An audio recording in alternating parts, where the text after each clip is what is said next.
prepare it all, which is cool. Oh, okay. All right. Well, no problem. I mean, sometimes it's good to not be prepared because spontaneity is the fruit of the gods.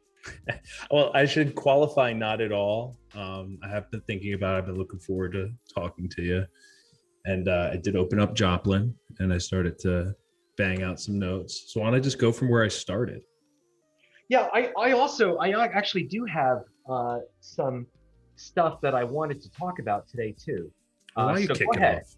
No, why? Well, let me just tee off with what's in my head right now. Change energy. When I'm talking to Jim Gleason, I'm wondering about your experience, the notions that you might, get into when it comes to change energy. When one feels an energy of change, I've noticed a cycle, right? And I can take advantage of change energy, right? And it comes and goes. It comes frequently, right? Not big, massive change energy, but I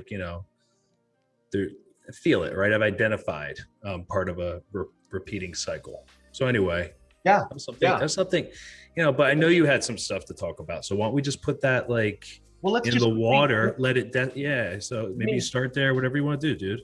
Yeah, let me weigh in on change energy if that's on your mind. Am I an authority on anything? I would say we're all authorities on something because we're alive and we feel. When we listen to music, do we ask if the artist went to Harvard or if they're qualified? It's whether or not you dig it, if you're into it, if you vibrate or resonate, if you like the sound of that music. And that's why I like talking to you, because I like to hear what you have to say.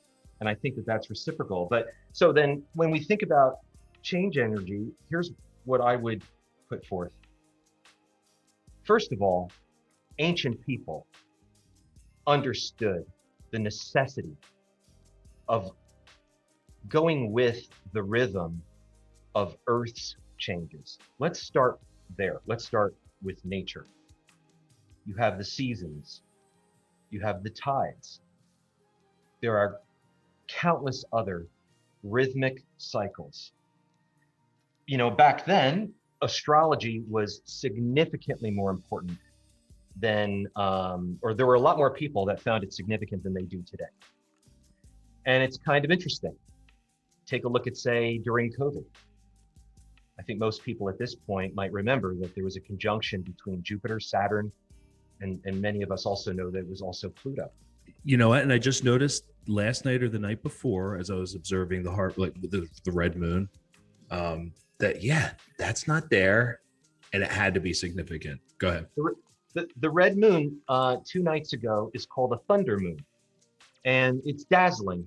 It's beautiful to behold. And I hope that people were either in their cars or walking around or had to let their dogs out or do something in the yard in order to take a look. Tonight is particularly special. It's a full moon. Yes. And what's nice about the full moon actually lasts 3 days. It started last night. Tonight at 10 o'clock here near New York City is its peak. And then it's also like 99.7% full tomorrow night. But if we were ancient people, we would be hiking up to the top of the mountain so that we were there by 8:30 p.m. Eastern time tonight, so that as the sun set, we would also watch a full moon rise on the eastern horizon. Now, why is that important? Why do you think that would be important? Sunset in the west, full moon rise in the simultaneously. East. Yeah. So just to, so I want to go into Jupiter, Saturn, and Mars aren't here maybe anymore this year. But yeah, so that's significant, man. Because let me tell you, I woke up this morning, saw the almost full moon, and it was badass. It was bright red. Yeah. And it looked like the sun. If I took a picture with night mode on, and it looked like the sun was rising. And I missed it last year. There was something like this that happened last year, and I missed it. Anyway, dude, the significance there. All right. Well, you have wow. That's a pull apart. Yeah, go ahead. You actually just said it, and you said it was badass, and that's exactly the answer that I'm looking for. It made you feel thrilled. Well, the Think possibility, about, yeah. Go ahead. and for people who are depressed or have anxiety or are worried about something or have fear about something or regret about something, Hmm. it's required, it's incumbent upon us to do the kinds of things that are going to change that mood, to change that state of being Hmm. from a negative one to a positive one. And ancient people who understood this stuff would do just that. They might hold a ritual, a ceremony, a dance, a fire thing, a fire circle, tell stories, music, and in conjunction with the moon. So it's Hmm. not like the moon or any of these celestial objects or any type of aspect in astrology has magic. The magic exists in people. And there are various things that can happen or that we intentionally do in order to bring that out. So that's pretty heavy what I just said. And I know that most people will probably dismiss that right away, but I encourage everybody who's listening to just to see what happens as an experiment. Just fight your mind right now. When you feel that need to dismiss or poo-poo, or that sounds silly, just keep an open mind. Keep an open mind. You will start to notice that coincidences will happen. When coincidences start to happen, don't dismiss those either. Don't poo-poo and say, oh, that's just an accident. Oh, wow, what a funny coincidence. Oh, I'm going to tell my spouse. Sure, you can, but don't, just pay attention. Pay attention to those coincidences. Keep your mind open. They will continue to happen. So that's kind of my weigh in on what, about changing energy. And it's not surprising that you mentioned it on the night of the full moon, Hmm. which, as you know, tomorrow the moon will slowly begin to go dark again. So you're emptying out all your baggage. That's symbolically, that's what the full moon represents, is that you can empty out everything. Think about it. The moon is full, and now it's getting slowly darker, easier, lighter, less heavy, less full, emptier. And sometimes we need all that. Well, very nice. So if you would allow, I do want to say something that I came prepared with. I do want to stay on time. I've got a meeting as well, Yes. like you do probably at 1 o'clock. Um, but before I jump in, I just want to say thank you. I really appreciate the work that you're doing. I understand that now Geneva is really rocking. You've got these rooms. You've got dozens of people wanting to participate. I am so fortunate and feel so glad that you brought me in when you did, and that it gives me an opportunity to have some voice about things that I feel other people should also know about, because what I've got to say is always going to be uplifting and hopeful. And I don't believe that there's any problem that we can't solve. There's no problem that we can't create, and there's no problem that we can't solve. A really good friend of mine said that to me about 40 years ago. So Oh, well, Jim, so thank thank you. you. Thank you. I got to take a compliment. I got to take it. But come on, man. Like, seriously, Yeah, that's too much. yeah, seriously, because thanks is really reciprocal. It's most effective for energetic purposes, and that's what I'm going to talk about in just a second. Great. When you give a gift and someone willingly receives, the willingly receiving person does not have to give a gift back, but it is complete. You connect, you complete the energetic circuit. Now, when I say energetic circuit, right, I mean, people who are listening, just go with what I'm saying. You will understand what I mean by energetic circuit if you continue to listen. It's like, like anything else, just put in some time, keep an open mind. Last week, I talked about the next big thing. I talked about my background, and I've been an early adopter. I've had wonderful success in my career where I got in early on various kinds of technology, and you and I both focus on open source, and that back during the dot-com period, that was shifting. It's the reason why we have the internet. So I've been very successful with that, and I've learned a lot. And the next big, and I'm asked quite a bit, what's the next big thing? I want to invest in that. Are there any stocks that I can pick so I can get in early on the next big technological change? And I mentioned last week that I really don't see technology changing or improving in such a way that we would even call it the next big thing. Because what's really needed is social change, and that means a lot of different things. So let me focus with the last 20 minutes that I've got on the solution. I want to tell you about the means to achieve the next big thing. The next big thing is peace on earth. Social change ultimately should result in peace on earth. Let's not think about the whole universe just yet. Let's think about our bodies, and then we'll move to the world. But at the end of the day, if all people focused on themselves in a kind and loving way, well, it's just a matter of time before everyone on this orb can live in peace. So how do you do that? How do you do that? Do you read a book? Do you say the word peace? You could start by having an open mind. You might want to just start by remembering that anything is possible, and you don't need to dismiss the notion of peace or peace on earth. Just start there. That is the starting place for everything, for all creation. You must know that anything is possible. So, what is the technique? I'm not going to go to the library. I could ask some people. I could look it up on Google, although I don't know how much reliable information you're going to get that way. Things have just changed so much. The answer to the question, how do I physically begin the process of creating change to instantiate peace on earth? Joe, take a guess. Take a guess at what it is. It's a physical process. Sacrifice. Oh my gosh, that is huge. I just felt like the chair go out from under me.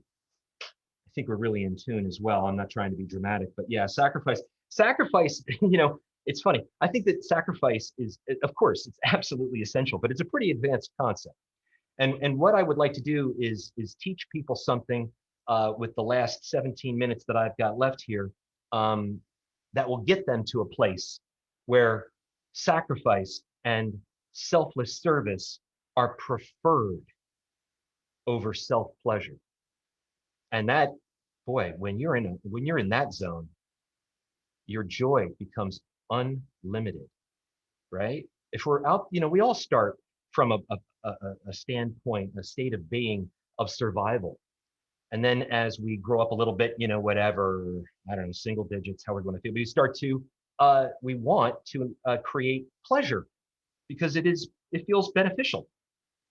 But at some point, a being learns that its purpose is to help others. And then you start to move into all of the varied means by which you can help people, and it starts with helping yourself. But sacrifice is up there. So that's the graduate level class. I want to teach everybody the answer to the question: how do I physically begin the process of creating anything? Creating, in this case, peace on earth. The answer is called meditation. Now, I've probably just lost half the audience because everybody's thought about meditation before. They all know what it is. Maybe many have tried and they've failed. Hopefully there's a number of people who are into this and have discovered the benefits and have watched coincidences start to occur and wonder what's going on. What's the deal with meditation? Turns out meditation is the vehicle for so many things. Meditation is the vehicle to calm your mind. It is the vehicle to create anything intentional. It is the means by which depressed people, anxious people can, in addition to other things like exercise, cure themselves, create joy. Meditation, meditation, meditation. Meditation, meditation, meditation. Here's how you do it.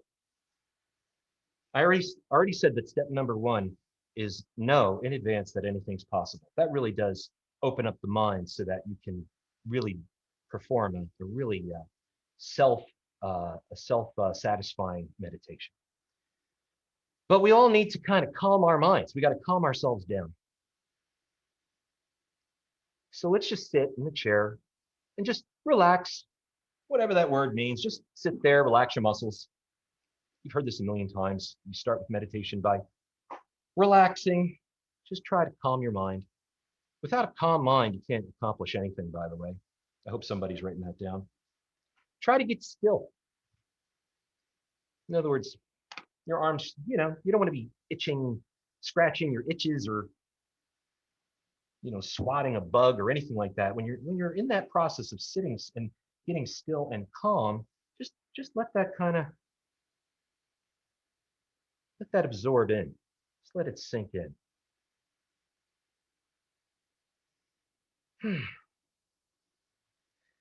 Now that you've got, you're beginning that process of kind of cooling your jets, calming yourself down. And this is all the preliminary stuff. The next step is to get present. Get in the moment. What the heck does that mean? What is the power of now? What is getting into the moment really mean? What does it mean to be present? Yeah. What does it mean? Yeah.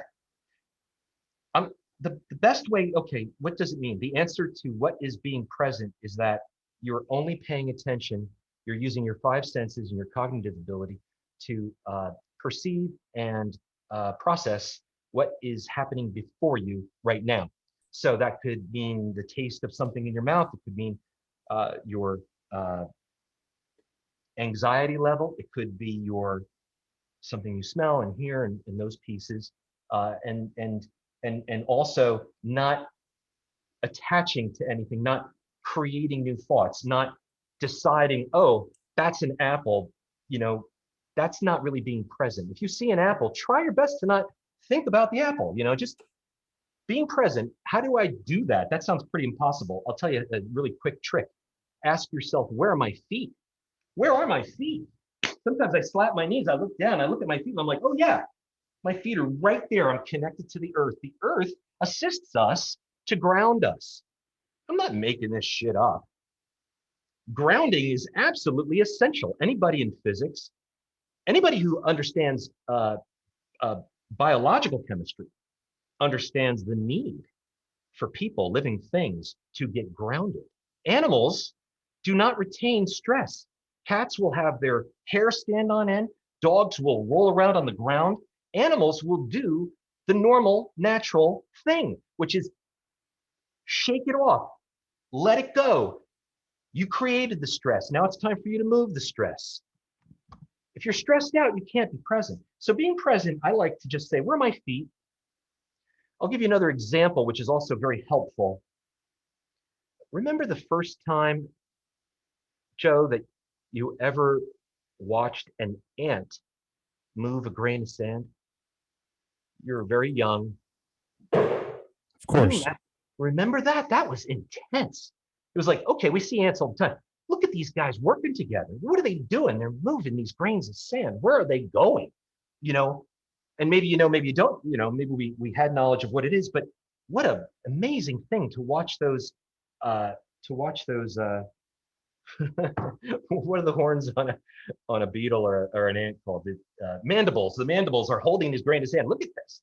So you're not thinking about anything else.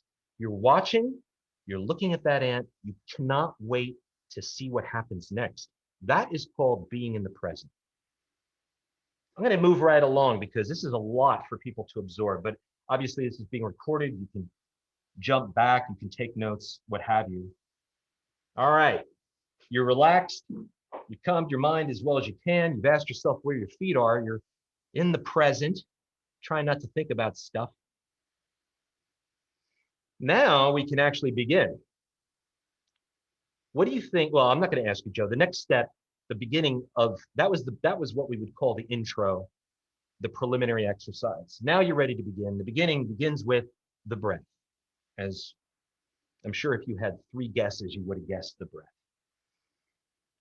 So many ways to do a breathing meditation. That's basically what this is, but it's certainly more powerful, streamlined, and meant for the people who are listening on this call. Buddha taught breathing meditation 2 sentences. Guy really knew a lot what he was talking about. 2 sentences. You breathe in and you say to yourself, in breath going in. Then you expire your breath, it goes out, and you say to yourself, out breath going out. So you're saying this in your voice, using your imagination in your mind, right? Nothing crazy. You're saying it to yourself. In breath going in, out breath going out. Pretty soon, you're going to get pretty good at timing those words exactly to the rhythm of your breath so that it becomes pretty effortless. At this point, you may or may not notice that you feel pretty different. Like, hey, you know what? This is pretty cool.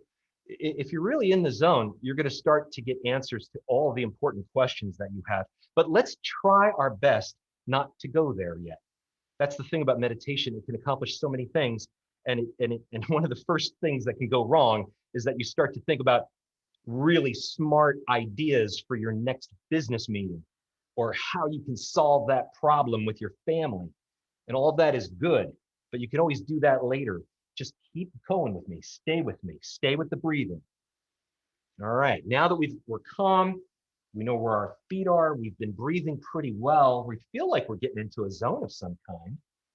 And if it takes 20 minutes, then do it. If it takes 5 minutes, good for you. If it takes an hour, well, keep cracking at it because don't lose hope. You will get there. All people, all sentient beings are meant to get there. Your next step after your in-breath going in and your out-breath going out is to set an intention. There's really no point in creating anything unless you're doing it purposefully. If you're just reacting to life, good luck. But if you consciously intend when you're trying to create something, it will just go so much smoother and the results will be satisfying. Your objectives will get met. I want to use a very valuable intention, and I'm just going to say it out loud in quotes. Imagine I'm sitting here meditating. Obviously, I'm talking right now, teaching. The intention I think that works very, very well is I am going to perform the best meditation that I've ever done before. Don't dismiss it. Write it down, put it on a piece of paper, read it a couple times, say it to yourself. I will perform the best meditation that I've ever done before. Certainly it's filled with optimism and it's filled with good intentions. I mean, can you do that wrong? I mean, what if, you have a terrible meditation? Well, don't criticize yourself. Just try again. Just try again. But there's a lot of energy that is extraordinarily powerful when you say those words. You could set any kind of intention. When you get pretty good at this, you're going to start setting intentions to accomplish the things that you need to accomplish. But you really can't accomplish anything if you don't understand your powers of creation, if you don't understand that you got to be present, that you got to breathe in order to get present, that you got to calm your mind. Our minds are rattling on all the time. In Eastern religions, they call it monkey mind. I just call it chattering mind. We all know what we're talking about here. You got to control that mind. You got to discipline it. It's nice to have creativity and spontaneity. And when you want to have that, intend that. Right now, we're just going to intend to hold the best meditation that we've ever done before. This one's going to be better than ever before. Next step, ask for help. Or just ask. If you're asking, ask for help. What does that mean? Ask? Ask for help from whom? Who's going to give me help? Where's that going to come from? What are you talking about? Ask for help. All right.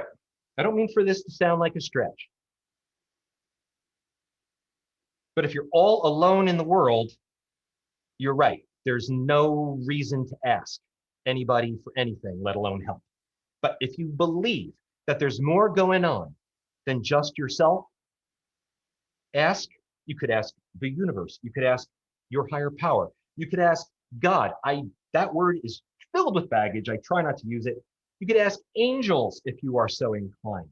You could just say out loud to anybody, anything, anyone who's listening, I can use some help with this intention. Will you help me, please, perform the best meditation that I've ever done before? All right. So you got to begin with that notion that anything's possible, because the stuff that I'm talking about now, to some people, it's going to sound like a real stretch. We know what it means to ask for help. Sometimes you have to ask your family for help, or you ask your friends, or you ask your boss. I need help. Needing help, asking for help is not a trivial matter. A lot of people are not very good at it. So just contemplate that. A lot of power, though, when you're sending that out, meaning when you're in your mind using the sound of your own voice, you're saying to yourself, will you help me? Will you please help me with this meditation? Next step, got to go back to the breathing. This stuff works people up. I mean, you're raising your energy here. Ultimately, this is about what people call raising the level of the vibration. A vibration simply means that if you are happy, you are like an energetic person. An energetic person who's happy has a high vibration. A depressed, low, pessimistic person has a low vibration, meaning they're vibrating, their waves are vibrating at very slowly. An energized person, and we all know what it means to feel energized, your vibration is moving quick. The waves are happening rapidly. That's a metaphor, because I don't need a scientist to show up and say, all right, go ahead and measure that. Believe it or not, you can measure that if you had all kinds of sensors on your body and you wanted to measure blood pressure against the amount of sweat that comes out versus your heartbeat versus your the speed that your blood moves through your vascular tissue. I mean, but at the same time, just stick with the notion that you'd like to achieve a higher vibration. So as you ask for help, as you start to perform this meditation, even as you kind of slowly breathe, you're going to raise your consciousness. You're going to raise your vibration. You're going to raise your energy level and your mood. Can't hurt, right? But you got to go back to the breathing. You got to stay grounded. You got to look at your feet. You don't need to think too much after you've done this a quadrillion times. After you've done this 30 times, you won't be thinking about what you're doing so much. The reason why I chose the reason why I'm choosing dozens of times, I picked 30 out of the blue, is because whenever you practice anything, a sport, memorizing the alphabet when you were young, you do anything with enough repetition, what actually is happening physiologically is that your brain is building more neurons, is increasing the size of those neural trunks that connect to your spine and to your stomach, and most importantly, right, to your brain. And that's why a piano player doesn't have to look at the keys. Those physical movements, the body knows that it's going to need to do it every single day.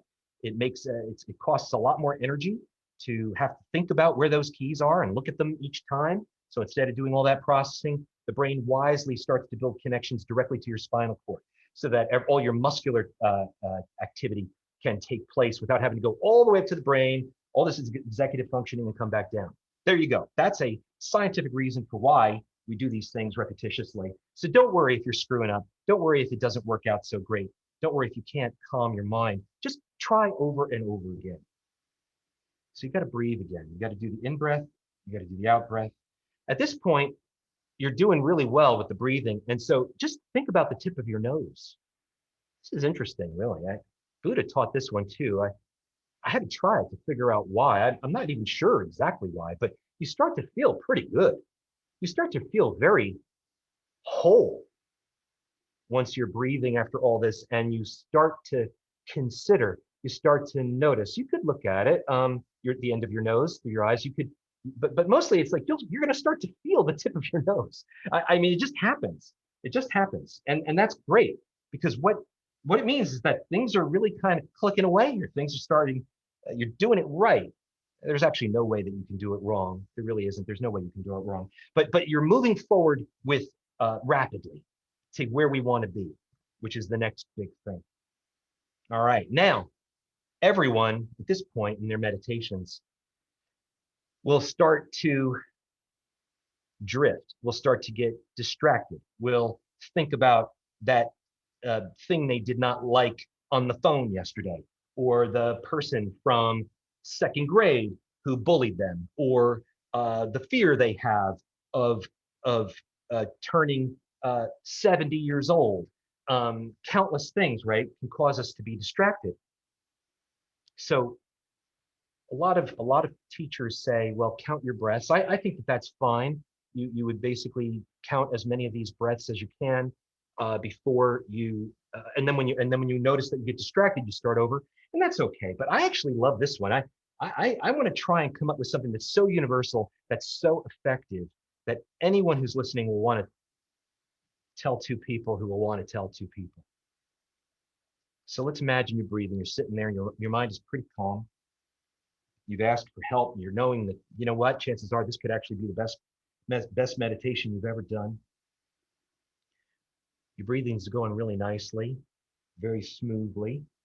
Notice the tip of your nose. But then, sure enough, you get distracted by something. First of all, you cannot, under any circumstances, criticize yourself. That is death.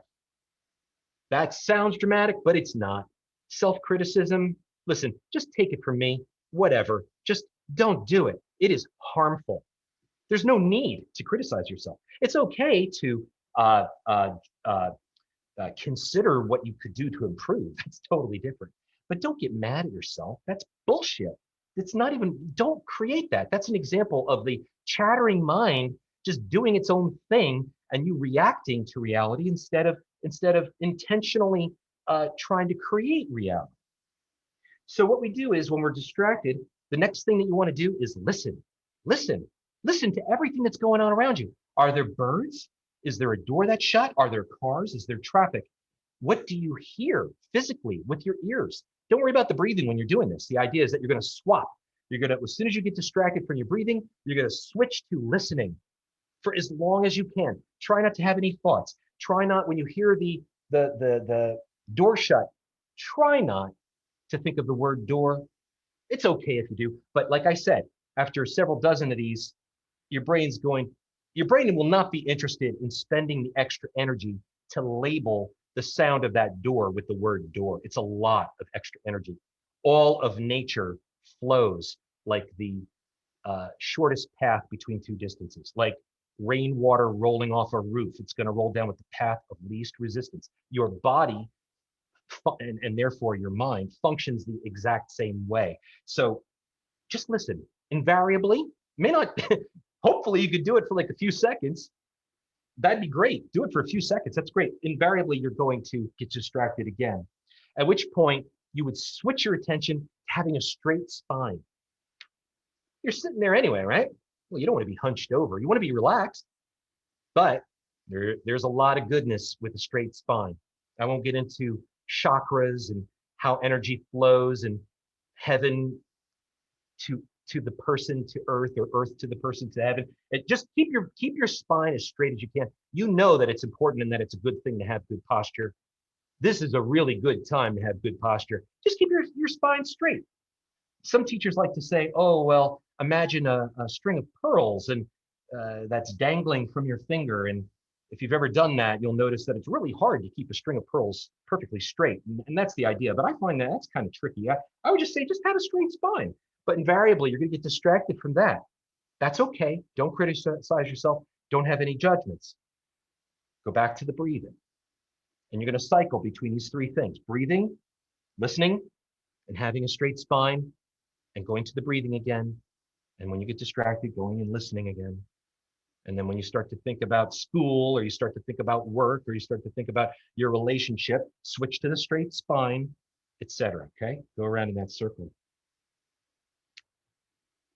You know, we're up on time, but do you have 10 more minutes, Joe? Let's do it. I'm into it. Your Let's next do step. it. Your next step is that sorry? I said I'm into it, man. Let's do it. This is magic in the making.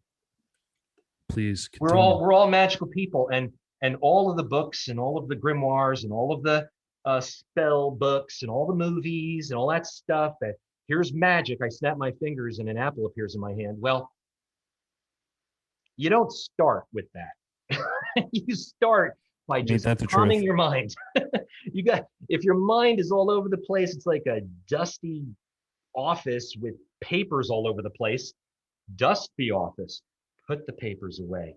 Clean up your mind. Empty it out. Listen. Hold a straight spine. Breathe. Cut yourself a break. For once, don't self-criticize.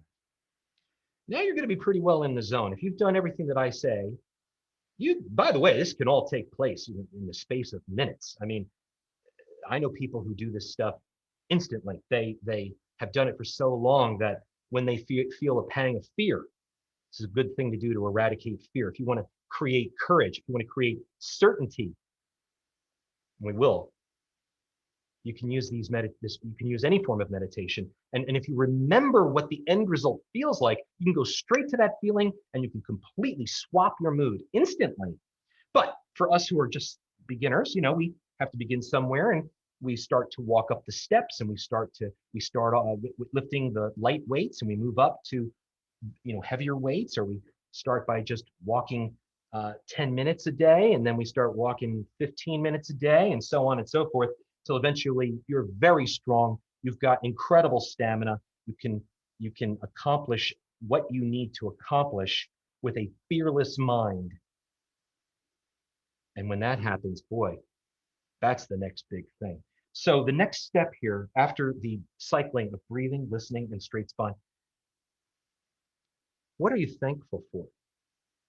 This is a little more cognitive, but that's okay, because now you've effectively calmed your mind down. So now you can use the mind for what it was built to do, namely to create. We're creator beings. And don't say, oh, I can't create that amazing helicopter flight to the South Pole. It doesn't matter. but not everybody, Jim, right? Sorry? But not everybody. But not everybody. I don't know. I'm saying You is tell go me. slow. I don't know. You tell me. I mean, Well, it's kind of a all of it's possible. All of it's possible, and you'll get shocked. You'll be that's absolutely my man. That's shocked. my man. You're absolutely shocked when the coincidences start to happen. I haven't defined all that. People know what coincidences are, but we all dismiss them and we say, oh wow, what a funny accident. But what will happen is that they're going to feel like mega coincidences, and they're going to start to happen more frequently. And you're going to want to talk to people about it. And you're going to say, does this happen to you? You're never going to believe. I was thinking about this person, they called me. That's the low-hanging fruit. Wait till big mega coincidence. I believe everybody's a creator. Everybody's a creator. Everybody's a creator. I do believe that. Even the most low energy person, and just use the vibration, analogy, they have created. They have high energy in them. They are a creator, and maybe this is the doorway, Jim. So keep going. I'm sorry, I didn't mean This is the doorway, and you said people with low energy. Guess what? Murphy's Law is true. If you believe that something's not going to work out, have you ever asked yourself, why does it not work out? For the pessimistic people, the people who don't have an open mind, the people who can't begin with anything's possible, yeah, your results, the things you create, are not going to be satisfying. They're not going to meet your objectives. They're going to meet exactly what you put out there, exactly the stuff that you were thinking will happen.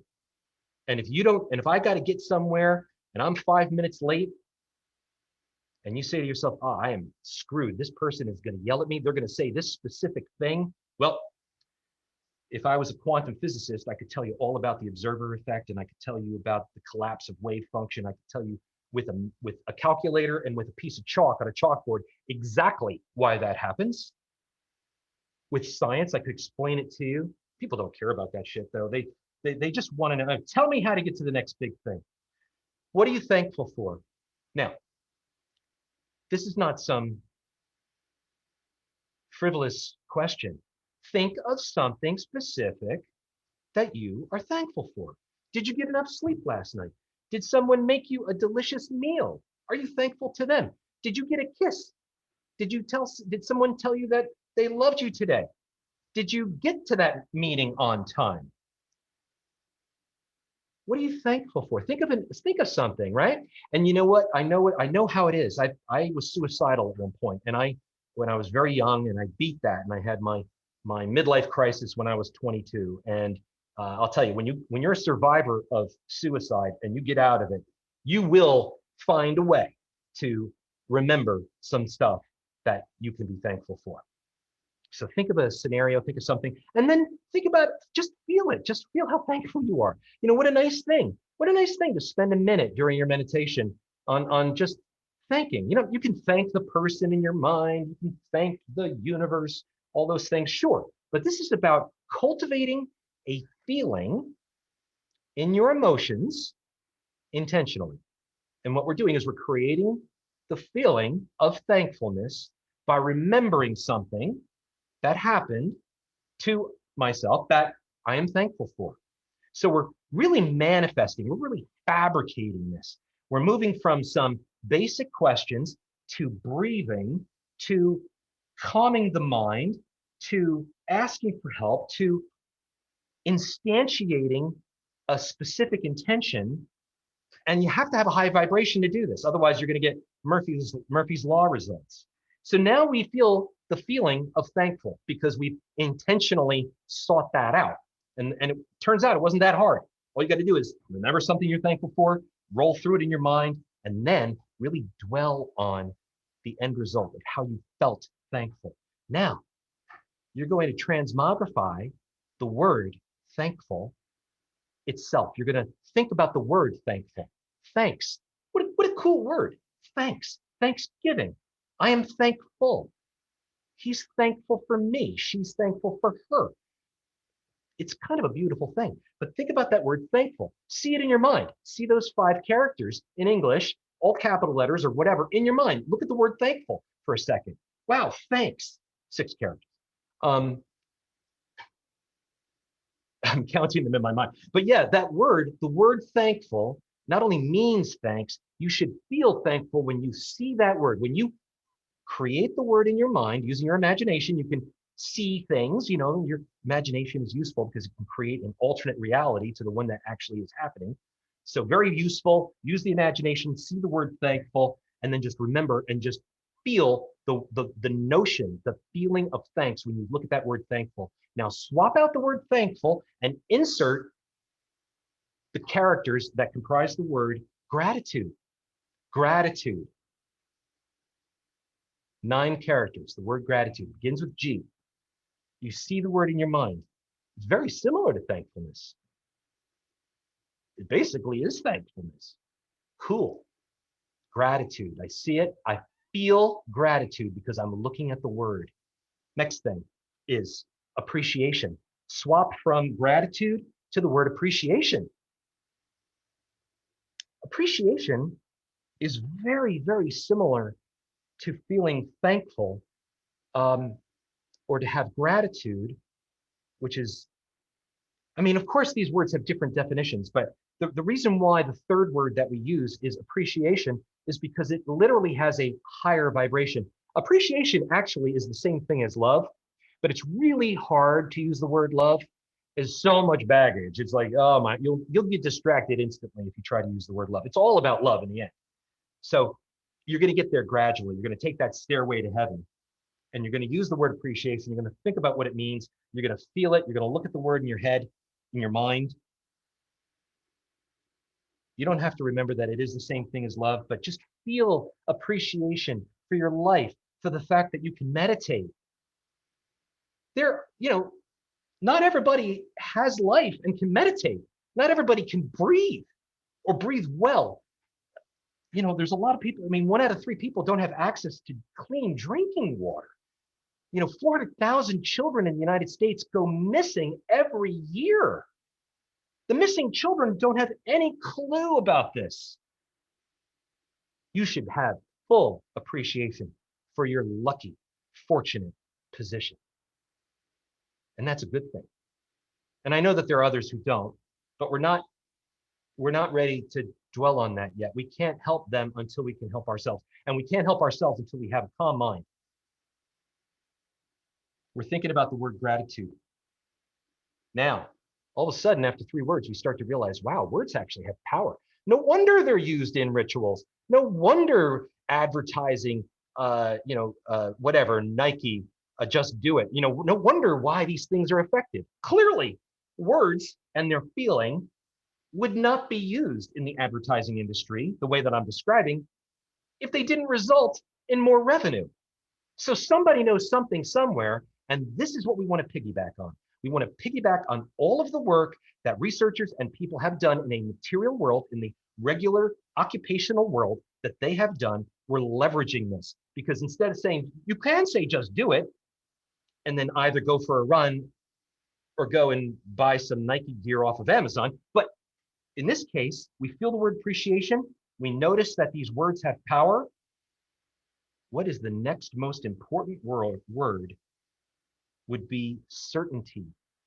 We're getting really close now to the end result. We're getting really close. So Joe, I'm going to ask you a question. Do you know how to tie your shoes? Yeah, over, under, around, and through, direct by the good ship Mary Lou. I think that's how it goes, right? I love that answer. I love that.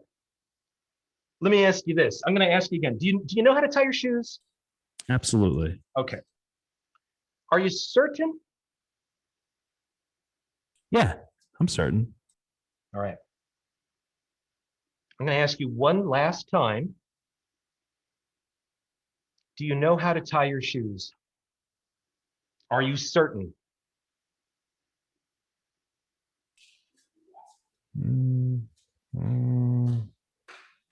You got me. The answer is yes, because you do know how to tie your shoes and you do it every day and you've done it a million times. And almost everybody who's listening to this, I guarantee you I'd place money on it, knows how to tie their shoes. In fact, all of us are certain that we know how to tie our shoes. Just think about that phrase. I am certain that I know how to tie my shoes. You're saying it to yourself. Nobody's judging you. Nobody's going to ask you to tie your shoes. I know that you were ready for a trick question. And of course, this is a trick question. But what I'm doing here is that we're going to take the word certainty out of that little exercise and we're going to feel the feeling of being certain that we know how to tie our shoes. Yeah, I'm certain. Yeah, definitely. If my life depended on it and I had to tie my shoes, I would absolutely. I'm not worried in the slightest. I'm certain. I get it. Certain. I am certain. Now, the next move, the next step on the stairway to heaven is sovereignty. Sovereignty. What does that mean? That means that I am sovereign in my body. Nobody decides for me. I am in charge of me. I decide how I feel. I decide what I do.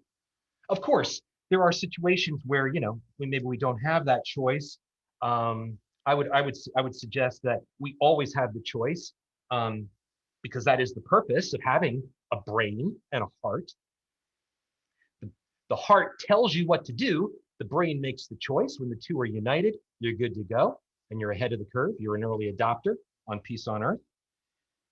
We're using the word certainty to really feel certain so that we can then trust that we are sovereign. And you're sitting there, you're breathing, you're actually meditating. You might even, you're feeling your nose. You might feel that this is your spot. Nobody can move you. You're going to sit on this spot. This is where you are right now. Your feet are right here. You are sovereign in this spot. Feeling sovereign comes from feeling certain. If you feel certain, you will not feel fear. Oh my goodness, wouldn't that be great? To wake up and not feel fear of the day. You're going to start with thinking of something, remembering something that you're thankful for, swapping over to the word gratitude because it's so similar. Easy transition, and then you do another easy transition to the word appreciation. Think about how these words have meaning. See them in your mind. Your next move from appreciation, let's try a different word that would be very effective. Well, I am certain. What am I certain about? I'm certain that I can tie my shoes. I feel that word certainty. I extract that word certainty from the sentence, I am certain that I can tie my shoes. You think about the word, wow, words have meanings. Words have power. I feel differently when I see different words. Therefore, I'm going to insert sovereignty. Nothing, when you're genuinely in the center, when you're centered and you feel sovereign, you will burn all fetters before you. You will move like a blazing flame, consuming everything in your path. The last piece here Since now we're sovereign and we're certain, and therefore we're fearless. And we're probably doing the best meditation that we've ever done. So I definitely want to take advantage of it. Peace, the word peace. We can all generate that feeling of peace in our minds. We can slow down. We're pretty slowed down at this point. The word peace. I see the words in my mind. I'm going to keep moving to peace on earth. What would that be like? At this point in the meditation, you're pretty good at allowing anything can happen. You're really far along. I mean, remember that was step number one, to believe that anything can happen, and it's true. Mathematically, statistically, asymptote. You can a limit. You could look these things up. You'll discover that. I mean, the only thing that, unless you want to talk about a null set and infinity, which are boundless and are the same exact thing, just go with peace on earth.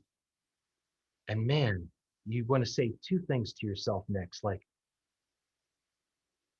wouldn't it be so cool to have peace on earth?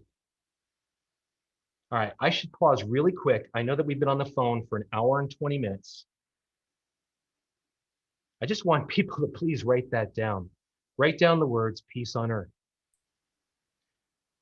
You can meditate, you can write, you can sing, you can chant a mantra, you can sing a kirtan, you can do a post-manifested visualization with emotionally charged imagery. You can do a walking meditation, a standing meditation, a martial arts meditation, sitting meditation. There are as many meditations as there are sentient beings, as there are ways, paths to unify with all, to unify with infinity, to unify with the null set. And once you're there, you can create anything, everything, anything. And if you have the choice, and you do, you're sovereign, please create peace on earth. Write it down. Start over. Do this again. And that's what I wanted to, there's more, but in the space that we have, I think that was really good exercise. I feel terrific, actually. So just so you know, it was only 54 minutes, 55 minutes now, not an hour. And oh, good. Yeah. How do you like that? It's perfect. And let me say that was badass. That's how it's supposed to feel. That's badass. I can't wait. So what's the moon situation called tonight? What's that event called where the sun and the moon are gonna? Well, it's the apex of the full moon at like 10 o'clock something or other in New York City. The moon will be at its fullest. Tonight it's going to rise on the eastern horizon, of course. All the celestial objects rise on the east at around 8:30. And that's the time that East Coast, Eastern Daylight, that's also the same time that the sun is setting. And well, I'll tell you why that's pretty valuable. It's for the same reason why the Druids perform a ceremony on the solstice at dawn in Stonehenge. You're in between night and day. You're in between the full and the new moon. You're in between the seasons. You're not attached. Your mind is clear. Those are the best opportunities to use your creative power. I'm not suggesting that you put on a robe and you get a flight to England, because it doesn't matter where you are as long as you can breathe. You can breathe, you can do all these other things. So if you're quadriplegic, you could still do all this. And maybe it might be valuable to end right there. Not that if you were a quadriplegic, but if you had depleted resources, try this out. Just try it out. What do you got to lose? As an experiment. Watch for the coincidences. Notice what you have created acutely with great care. Pay attention to what happens next. Your experience, that your follow-on experience, is what you will have created. I mean, not the apple in your hand, but the whatever happens to you over the next 24 hours is basically you've just charged and focused a lot of your consciousness into something. It's not gonna, I mean, yes, things, you plant seeds like that and you might sow them in the next lifetime or in 50 years or today, but it's critically important to notice what happens next and to observe what you have created. And when you do observe it, give up all judgment on it. Do not criticize yourself. Just switch your attention to your preferred healed vision. And I guess this is a good time to wrap up, but in our case, the preferred healed vision of this hour plus conversation was to learn how to perform the best meditation that we've ever done. And I ask everybody as we fade out here, the intention is peace on earth, and I'm asking for your help. Let's have peace on earth. Got chills, Joe. Thank you, Jim. I love you, man. Love you too, bro. Have a good one. We'll talk next